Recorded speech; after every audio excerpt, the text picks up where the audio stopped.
a town filled with narrow minds and hate. They used to laugh at me.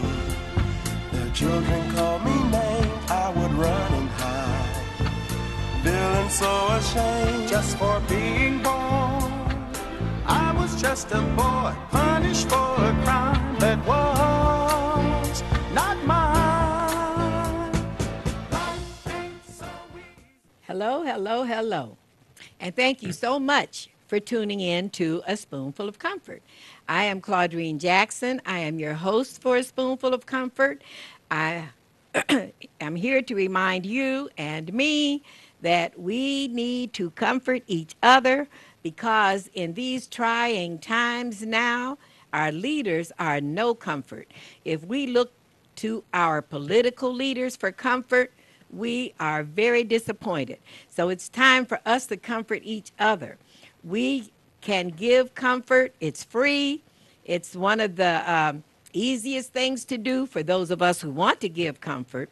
And sometimes even the people who look like they don't want to give comfort need comfort. I was talking to someone one day, and the type of person that I thought was kind of standoffish, and I was thanking her for something, and I said, "Can I give you a hug?" And she said, "I need a hug." I expected her to say, "No, I don't hug," because some people say that. So you never know who needs comfort, a hug, a smile. It's easy to give comfort, even for my son who is handicapped. He wants to give comfort. So comfort is very easy. And to our watching audience, I want to say grace be to you. Grace be to you and peace from God the Father and from our Lord Jesus Christ. And may grace and peace be multiplied unto you. And also may health and prosperity be multiplied unto you. And I read this blessing that I thought was so nice, and I want to share it with you. May you have sunshine to greet you, adventures to meet you, and joy in whatever you do. May you have God's presence to guide you, good friends beside you, and blessings all your life through. Sometimes we're getting blessed and we don't even realize it. So may you be blessed and may you continue to be blessed. And I want to thank all the people who support the Purvis Jackson Autism Foundation. Thank you so much, because the Purvis Foundation helps children with handicaps. So those of you who donate to the foundation and attend our events, bless you. Thank you. You are helping some of the neediest people in the world. The Purvis Foundation's motto is Matthew 25:40. That which ye do for the least of my brethren, you do it also unto me. And handicapped children, especially low income, poor handicapped children, are some of the neediest. You know, wealthy people, they can do what they want for their children. They don't need help from the Purvis Foundation. They can afford to send their children to camp and pay for help to assist them and pay for medication and treatment and therapy, things that our lower income parents cannot afford. So the Purvis Foundation, we are here to help whoever we can. We can't help everyone, but we can help someone. And we can't solve every problem, but we can solve a pressing problem, and we have, such as paying rent, keeping utilities from being cut off, buying furniture for the handicapped child's room, things like that. So thank you for everyone who has helped the Purvis Foundation. We greatly appreciate it. The people you are helping can't say thank you, but I say thank you. Most of the people we are helping cannot even talk, like my son. He's one of the ones that can't talk. But bless you and thank you. I am feeling bad for the people in North Carolina and South Carolina because Hurricane Florence has really dealt them a blow. So I feel sympathy and empathy for all the ones whose homes have been destroyed, whose lives have been destroyed by the hurricane.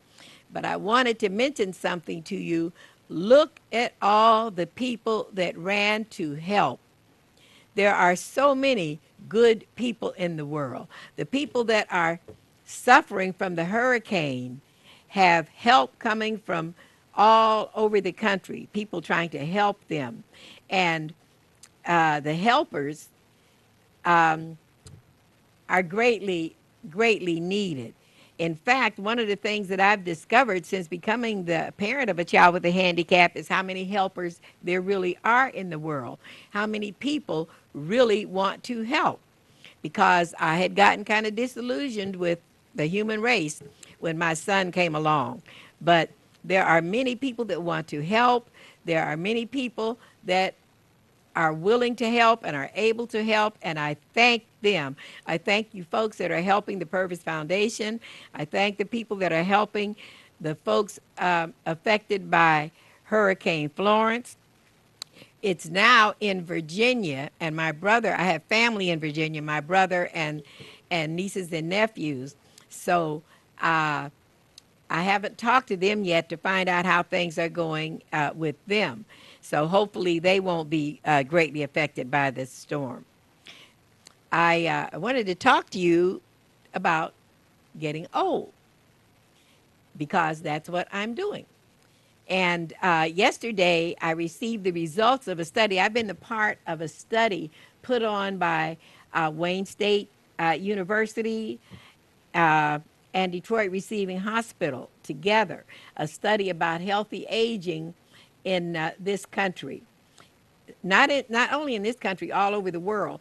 They were uh, studying people past the age of 70 who are a minority because most of the aging studies had been done on Caucasian men. So this was a study for people who are minorities who are over the age of 70, a healthy aging study. And we were assigned to take an aspirin or a placebo. You didn't know which was which. And the study was 6 years. So I've been a part of this study for 6 years. I received the results yesterday. I'm not going to try to give you the results because I probably don't know what I'm talking about. The question was, would taking a low dose aspirin help older people not have serious illnesses? And in some cases it worked and in some cases it didn't. But I've been taking a low dose aspirin since last time I was hospitalized, and it's been since I've been a part of this study. So we knew that I was one of the ones on the aspirin. But I'm thankful that people are doing a study like this. I was honored to be a part of it. We we need studies and we need people to look into our situations and to tell us how to be healthy. So I was proud to be a part of this study. I'm proud to be old because there's only one way to not get old, and you know what that is. And George Burns said, comedian George Burns, he's gone now, but I don't know if you remember him. He said, I'm old, but I don't have the time to sit and be old. And that's the way I feel. I'm old, but I don't have the time to sit and be old because there are still many things that I want to do. And I'm thankful that I'm able to do them. And this TV show is one of them, which is something I had never expected. Our body gets old, but our mind and our spirit does not have to get old. In fact, the spirit that I have now, pushing 80, is the same spirit that I had when I was in kindergarten. You too, you have that same spirit. If you mend your spirit when you're hurt and you nurture your spirit, it always comes back. So it's the same spirit that you've always had. Now, your spirit and your mind can stay young.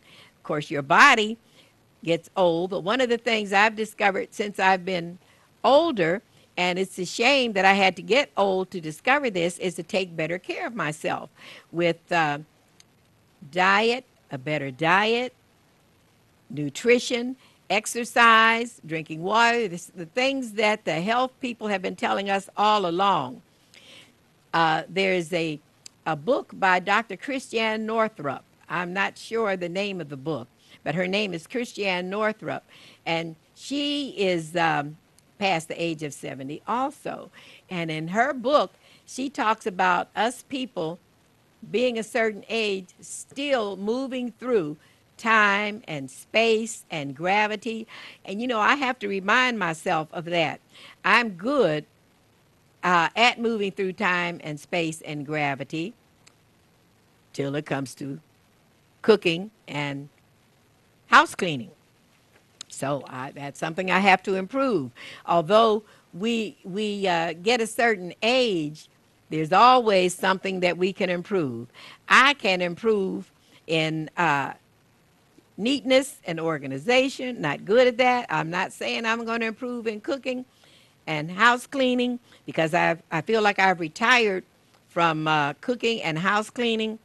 And you know, people used to say that when you get our age, you're over the hill. Well, I was over the hill, but I saw another hill, and then I saw another hill. So if you still have youthful thoughts, you can still do youthful things. And I am more blessed than a lot of people my age. I know there are a lot of people my age that don't have the mobility that I have and don't have the ability to get out and do the things that I can do. But you can do whatever you can from wherever you are. And Psalm 92:14 says, they will still bear fruit in old age. They will remain fresh and green. You can get older, but you don't have to get old. I feel better in my 70s than I did in my 50s. In my 50s, I was worn out and weary and exhausted and didn't know how I was going to make it. But I started doing yoga. Yoga has been good exercise for me. Started drinking more water. I started eating less sweets. I still eat sweets, but I started eating less.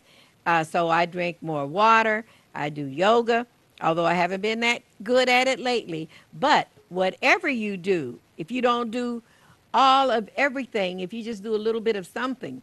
And I read someone named George Eliot said, it's never too late to become what you might have been. And since I am blessed to still have most of my faculties and my mobility, I'm doing what, well, I hadn't planned on doing a TV show, but I'm being what I might have been.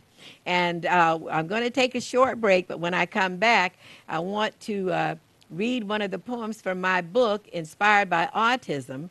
I haven't talked about my book that much lately. It's about my experiences raising my handicapped son. And you can get the book right here at WHPR at 160 Victor in Highland Park. And I'll even sign the book for you. But I found out that most people don't want to read a book that's not a success story. This is not a success story because my son is still handicapped. But he's greatly loved and well taken care of. So I'm going to take a break. Please stay with me. I'll be back in a minute.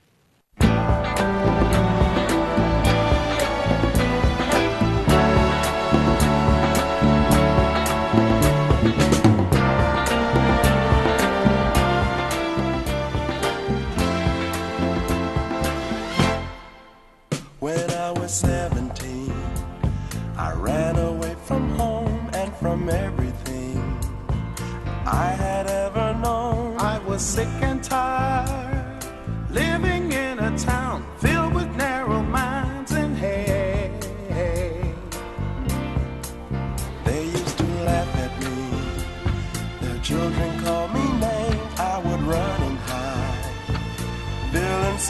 ashamed just for being born. I was just a boy punished for a crime that was not mine. Life ain't so easy. Thank you for sticking with me for a spoonful of comfort. And I hope you're remembering to give comfort, and hopefully you're getting comfort. I want to share a couple of poems that I wrote about my son, um, who inspired me. I said my book is called Inspired by Autism. I am inspired not only by my son, but by the other children that I've met with disabilities and people that I've met with disabilities. They inspire me to do what I can because there are things that they can't do. So this poem was written back when I was depressed about autism. It's called From the Bottom of the Spectrum. From the bottom of the spectrum, I'm just laying on the ground. From the bottom of the spectrum, I'm so tired of being down. From the bottom of the spectrum, I am tired of the night. From the bottom of the spectrum, I looked up and saw the light. From the bottom of the spectrum, I looked up and saw the sun shining down upon me, saying, "Your work is not yet done." From the bottom of the spectrum, now I sit and talk to you and glorify my Father because he brought me through. He will bring us through. Jesus will carry you through. You will get through it, whatever you're going through. And the people who are going through things, when you're going through it, you don't feel like you'll ever come out on the other side, but you will. And I want to share a scripture, Psalm 91, verse 11 and 12. For he shall give his angels charge over you to keep you in all your ways. In their hands they shall bear you up, lest you dash your foot against a stone. I hope that you can go to your Bible and find scriptures that uplift you the way that I did. I want to share this poem with you. It's a poem I never thought I would write because I was suffering, I thought, under the weight of autism and not knowing if I was going to survive, if my son was going to survive. I didn't know how things were going to come about. But as he got older and behavior improved, we got medication that helped him improve, and his behavior improved. So I wrote this poem called A Love So Pure. This child who had given me so many problems was looking down at me with the most beautiful smile on his face, and he just held my face and smiled at me. And this poem came, one that I never thought I'd write. It's called A Love So Pure. A love so pure that I am sure it's coming straight from God. This kind of love comes down from above and right into my heart. Your smiling eyes were a big surprise that I never thought I'd see. So who knew that one day you would be smiling down at me? Now, how could I guess that I'd be blessed for taking care of you? You taught me a lot of things about how love can be true. I never thought the day would come when you'd be teaching me. But now I'm sure that when love is pure, it's unconditionally. My son, who I thought I was teaching, taught me. He taught me about unconditional love. He does not care what my clothes cost. He does not care if my hair is combed. He does not care if I've had a shower. When he shows love, he shows love. So thank you, Purvis Jr. This is from me to my son, Purvis Jr., who taught me a lot when I thought it was only me teaching him. He also taught me about living in the moment. He's not worried about terrorism. He's not worried about wardrobe. He's not worried about love life. He lives in the moment. And that was something that I had to learn. We can't always live in the moment, but we have our times when we can live in the moment and appreciate the moment. So, uh, this child, he's an adult now, that I said was my uh, burden, then I said he was my challenge, then he was my responsibility. Now he is my blessing. And when God puts something in our life, we never know what the outcome will going to be. What the outcome will be. God knows the outcome, because back when I thought I cannot handle this, I was telling God, I can't handle this. I can't handle this. And what am I going to do when I get old? And how am I going to handle this situation? And God was saying, you take care of today. I got the future. Um, there's another poem that I wrote called He Who Holds the Future. When storms are raging round me and I'm drowning in quicksand and unhappy things are happening, things that I don't understand, when I don't know what else to do, I'll just do what I can, because he who holds the future, he also holds my hand. I know that God is with me every step of the way. If he brought me to it, he'll bring me through it. So in his care, I will stay, and I will face my future according to his plan, because he who holds the future, he also holds my hand and your hand. We don't have to fear the future, because God is in the future waiting for us. So I wanted to share a couple of a few quotes that appealed to me, and I want to know if they appeal to you. Uh, Something for us to think about. And quotes that have lasted down through the years have lasted down through the years for a reason. So one of the quotes is, to be a success, you don't have to be twice as good as everyone else. You just have to be just a little bit better. And that's a quote from Dr. Phil. And there's a Zen proverb that says, if you are facing the right direction, all you have to do is keep moving. Confucius said, and Confucius, you know, that's 500 years ago or more. He said, our greatest glory lies not in never falling, but in getting up every time we fall. Um, if we fall and we get back up, and that's something we can learn from our athletes. If you ever watch any of the athletes, every time they fall, they bounce up as quickly as possible.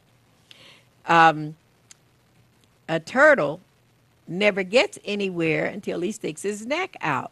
And there were times when I felt like a turtle and I wanted to stay in a shell, but a turtle never gets anywhere until he sticks his neck out. So um, I've had to stick my neck out a few times, and you do get somewhere when you stick your neck out. Um, this is advice that I was given. I don't know how you like this advice, but it's, if you can't run with the big dogs, stay on the porch. If you can't run with the big dogs, stay on the porch. Another one is, if you can't stand the heat, get out of the kitchen. I've had a couple times when I had to get out of the kitchen. Um, an eagle. An eagle is supposed to fly. An eagle should not stay in the barnyard with the chickens. An eagle is supposed to fly, but the chickens will try to convince the eagle to stay in the barnyard. It's the crabs in a barrel story. When crabs are in a barrel, when the crabs start trying to climb out of the barrel, the other crabs pull them down. And it's hard for them to get out of the barrel. So if you see someone who's trying to climb out of the barrel, if you can't help them, don't pull them down.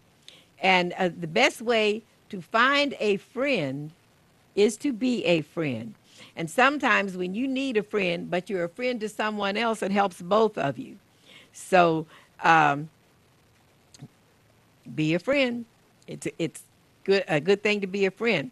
And a couple of humorous ones, like every woman should wait for Mr. Right to come along. But while she's waiting for Mr. Right, she can date Mr. Right now. A couple ones from Yogi Berra that are humorous. Yogi Berra was he has something to do with baseball, and he said a lot of funny things. He says, if you don't know where you are going, you might end up someplace else. He also said, when you come to the fork in the road, take it.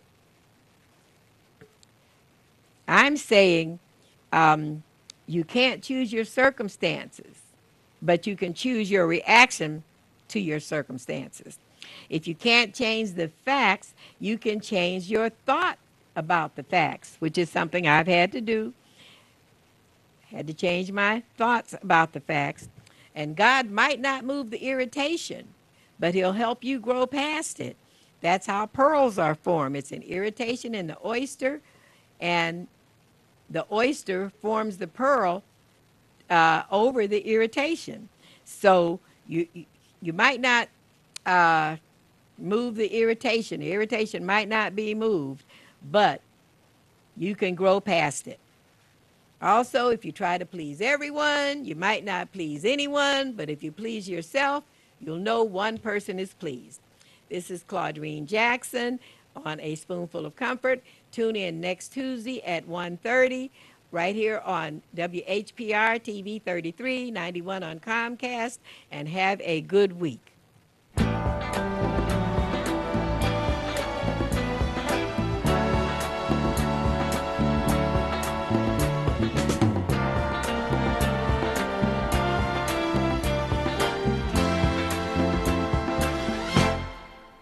When I was 17, I ran away from home and from everything I had ever known. I was sick and tired, living in a town filled with narrow minds and hate.